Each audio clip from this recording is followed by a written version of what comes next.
పూరా లోకల్.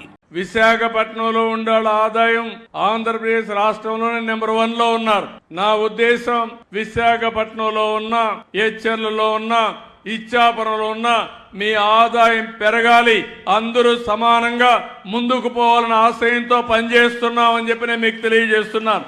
దీనికోసం నేను ఒక విధానపరంగా కూడా కొన్ని నిర్ణయాలు తీసుకుంటున్నాను. ఆ విధానపరంగా నిర్ణయాలు మీరు చూస్తే ప్రతి ఒక్క ఇంటికి గ్రామీణ ప్రాంతాల్లో 3 సెంట్ల భూమి, పట్టణ ప్రాంతాల్లో 2 సెంట్ల భూమి ఇవ్వాలని. ఈ గ్రామంలో 499 మంది ఇండ్లున్నాయి.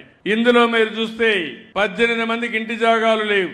కలెక్టర్కి ఆదేశాలు ఇస్తున్నా 6 నెలల లోపల అందరికీ ఇండ్లు ఇచ్చే బాధ్యత కలెక్టర్కి అప్పచెప్తున్నాను.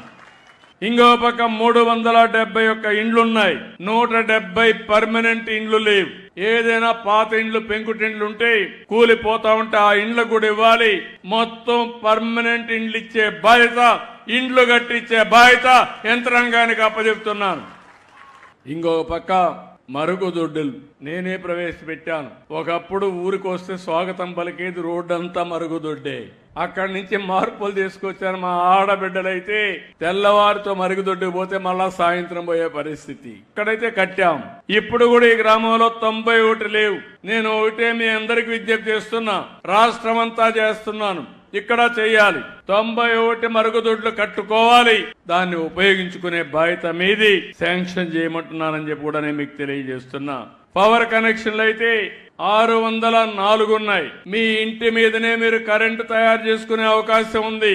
Roof top solar. వెనుకబడిన వర్గాలు ఉన్నారు, మామూలుగా 2 కిలోవాట్లు 240 యూనిట్లు గాని మీరు ఉత్పత్తి చేసుకోవాలంటే దగ్గర 60,000 రూపాయలు కేంద్రం రాయితీ ఇస్తారు. నేను ఒక 20,000 ఇస్తున్నాం, 80,000 ఇస్తాం. ఒకసారి మీరు పెట్టుకుంటే మళ్ళీ తిరిగి కరెంటు ఛార్జీలు కట్టే పరిస్థితి ఉండదు. దీనికి కూడా మీరు ముందుకు రావాల్సిందిగానే మిమ్మల్ని అందరినీ కోరుకుంటున్నా.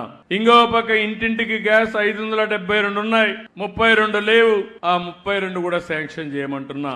ఇప్పుడు ఇంటర్నెట్లు కూడా వచ్చాయి, 321 మందికి ఉన్నాయి, 283కు లేవు. వాళ్ళకు కూడా ఇమ్మని కోరుతున్నా. ఇంకో పక్క ఇంటింటికి నీళ్లు ఇవ్వాలి. ఇక్కడ ఇబ్బంది ఉంది, ఈ ఇబ్బందిని అధిగమించాలి. మనకు జేజేఎం కూడా పోయిన గవర్నమెంట్ యొక్క నిర్లక్ష్యంతో అది కూడా పూర్తి కాలేదు. అందుకని దీన్ని ప్రత్యేకంగా వర్కౌట్ చేస్తున్నాం. అది వచ్చే వరకు నీళ్లు ఇచ్చే బాధ్యత, అవసరమైతే ఓవర్ హెడ్ ట్యాంక్ కట్టి నీళ్లు ఇచ్చే బాధ్యత మీరు తీసుకోవాల్సిన అవసరం. దీన్ని ప్రత్యేకమైన స్కీమ్ కూడా శాంక్షన్ చేస్తాం. 2,750 మీటర్లు సీసీ రోడ్లైనాయి. ఇంకొక 2,430 మీటర్లు కావాలి. ఈ సంవత్సరమే శాంక్షన్ చేయండి, పూర్తి చేసే బాధ్యత కలెక్టర్కి అప్పచెప్తున్నాను. డ్రైన్స్ కూడా, మరుగు కాలువలు కూడా పూర్తి చేయాలి. ఇది ఎంత అవుతుందో వేసి పూర్తి చేయాలి. 122 స్ట్రీట్ లైట్స్ ఉన్నాయి. అదే మరి మీ గ్రామంలో ఏదైతే వేస్ట్ మేనేజ్మెంట్, ఇండ్లలో ఉండే చెత్త గాని, మన వాడే మురుగునీరు గాని, మళ్ళీ అవన్నీ కూడా కరెక్ట్ గా చేసి దీన్ని కూడా ముందుకు తీసుకుపోవాల్సిన అవసరం ఉంది. పంచాయతీ కలిసి మీరు కూడా చేయాల్సిందిగానే మిమ్మల్ని కోరుతున్నా.